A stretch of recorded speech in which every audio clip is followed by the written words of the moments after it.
For just $10, this tub of goop can give you more FPS. Well, at least it can according to Computer Systems, who made it. To put their claims to the test, we're gonna be removing the stock thermal pads from an X17 and a 3090, applying this goop and reassembling it all to see how much improvement we can get. Is it worth what I'm sure will be a huge mess? I don't know.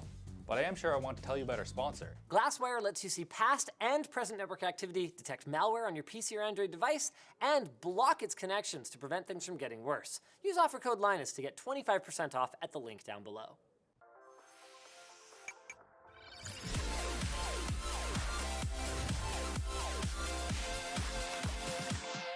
There are kind of two types of weird thermal things that we find. The first is someone realizes gamers have a lot of money and they want that money. And the second is someone has a use case in industry and they find out after the fact it's good for gamers. This fortunately is in the latter group. K5 Pro came about because the founders were just working at a computer repair shop. They were having a lot of issues with devices coming back to them, and they realized that a lot of the time the problem were just old worn out thermal pads. A thermal pad is a specific thickness, like this one right here is 1 millimeter, so they would have to go in, measure it, and if you get it wrong, your device overheats and it dies. Now, it just so happens that they also were working at a university, so they did the thing you do when you work in a university. The result of all of their R&D is this right here, K5 Pro. It's a goop instead of a pad, so they can just slop it in, and apparently it's way more conductive than a thermal pad as well, and can have performance gains in, like, you know, something like this right here. Our test today is pretty simple. First, we're going to just run them stock, find out, you know, baseline numbers, then replace the thermal paste with Thermal Grizzly Cryonaut. From there, we're gonna tear it apart again, replace the thermal pads with K5 Pro and Cryonaut to find out basically the maximum performance of these things with their current coolers. We're going to use Furmark, F1 2020, and 3D Mark to hopefully give us a good range of stuff, and I'm gonna go eat some lunch and see you in 15 minutes. First round of tests are nearly done. Laptop's all good. GPU still needs to run 3D Mark once, but then we're totally good. You can look at our results here. The longer the Furmark goes, the GPU just slowly gets slower and slower and slower. Are you excited for tearing this laptop apart? Yeah! Now, I was a bit of a dum-dum and decided to use the Alienware X17. And like, I want to do that because it's really fast and I like it as a laptop.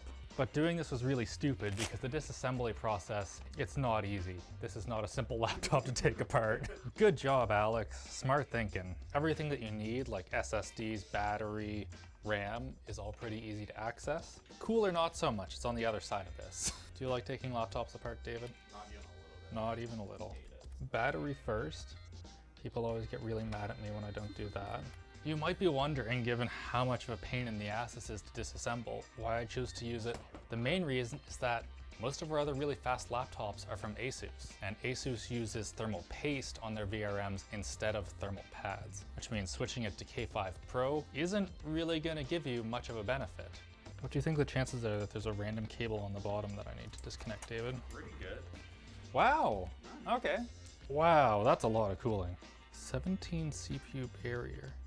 Wait, so it looks like that we have liquid metal on the CPU, but the GPU is just regular everyday thermal paste. So do we replace the liquid metal, David? I kind of feel like we should. Okay, you do it. Oh, spread around liquid metal, you piece of crap. Now we just have to put it back together and hope it all works. Here we go. Might have got a little bit of liquid metal on there. To make it go faster, right? Yeah. Perfect. She works good. Now, we get to take apart a GPU. Oh, I really hope that Asus made this easy to disassemble.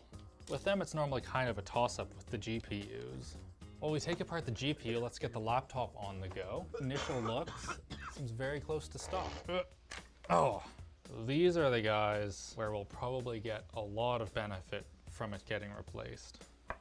This screw's basically stripped from the factory. That's gonna make getting it back in a joy. Oh, I hate doing this so much.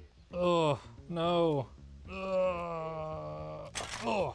One thing that's worth noting is that on cards, and particularly motherboards, the really high-end models with really high-end VRMs might benefit less from K5 Pro than a lower end model, because these right here are probably very efficient and kept quite cool by all of this heatsink.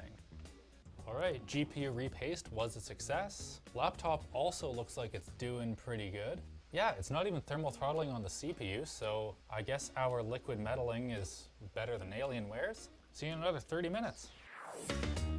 My first impressions are it's pretty much margin of error between the two thermal pastes. That means Dell did a great job and so did Asus. I'm not super surprised given that these are incredibly high-end devices. Now, the fun begins. And off the second time, cooler comes off. Get rid of these stupid little thermal pads. 1 millimeter. Up to about 3 millimeters, it still is good. Above that, what you want to do is have like a paste, copper shim, and then paste again. Yeah, thermodynamics is freaking weird. I'm going to start just applying this as we go. You cannot really have too much. Oh, this is making a mess. Although that's a good thing. If you have too much of it, it's going to squish out and you'll be fine. If you don't have enough of it, you'll have an air gap and your components are going to overheat and die.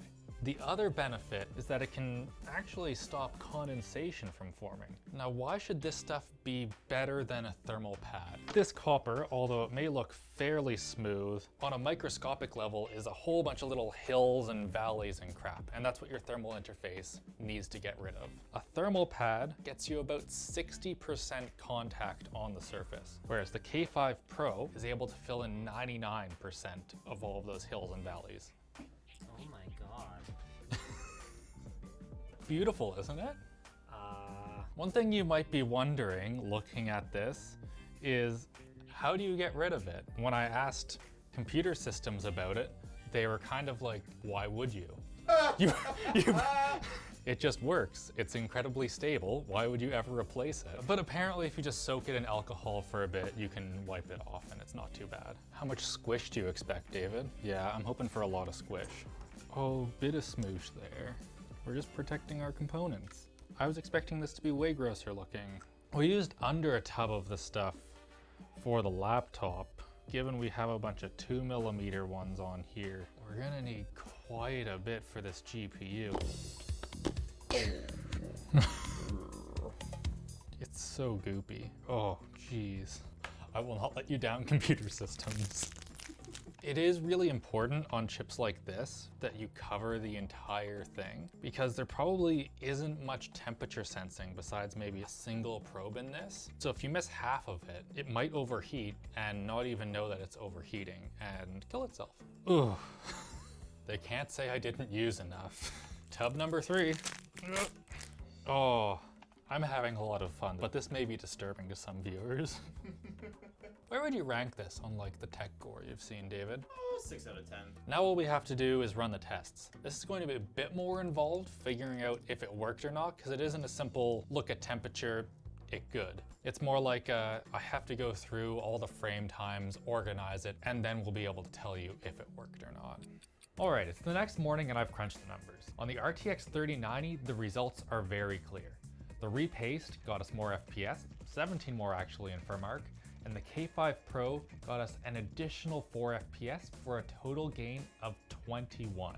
This translates into a 6.3 increase in FPS, and I've seen a lot of people go to a lot more trouble than this for less gains, really. In F1 2020, it's a CPU-bound game, so there was no change. As for the Alienware X17, if you want to repaste it, don't.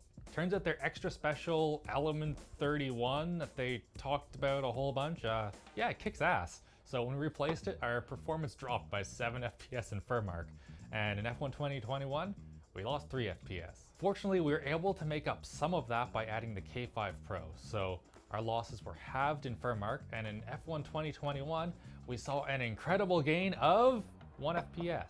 Meaning that having your VRMs better cool on those laptops can make up for worse CPU temperatures. So am I going to put K5 Pro on everything? Well, the impressive part of this is that the K5 Pro was able to give us performance gains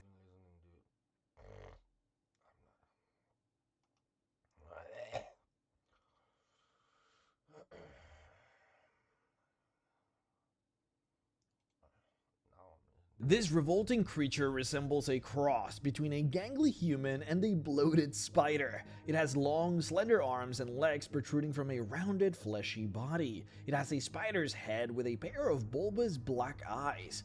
Coarse, dark hairs cover its ungainly body alongside a massive potbelly filled with the remains of your adventurer friends it just ate. Today we're going to talk about the Ettercap, a bipedal spider creature for once not actually associated with Lolth or her spiders. In fact, the beginning of the Ettercap race has long since been a mystery until today. But before we get into that, let's talk about our sponsor today. This video is brought to you by HelloFresh, America's #1 meal kit. Look guys, we live in 2021 and we are very close to 2022. We gotta get in with the times.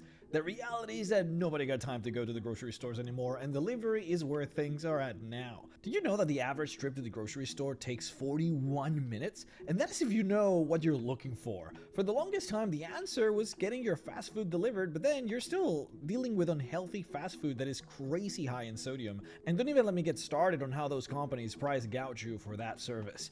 Instead, what you need to do is sign up with HelloFresh. These guys deliver to your home the recipe and all the ingredients that you need in order to make the food yourself, but more so than that, it is literally cheaper than going to the grocery store. That's what's wild to me about this. And look at this. You set it up so that you get sent 3 different recipes a week, and look at the price per serving.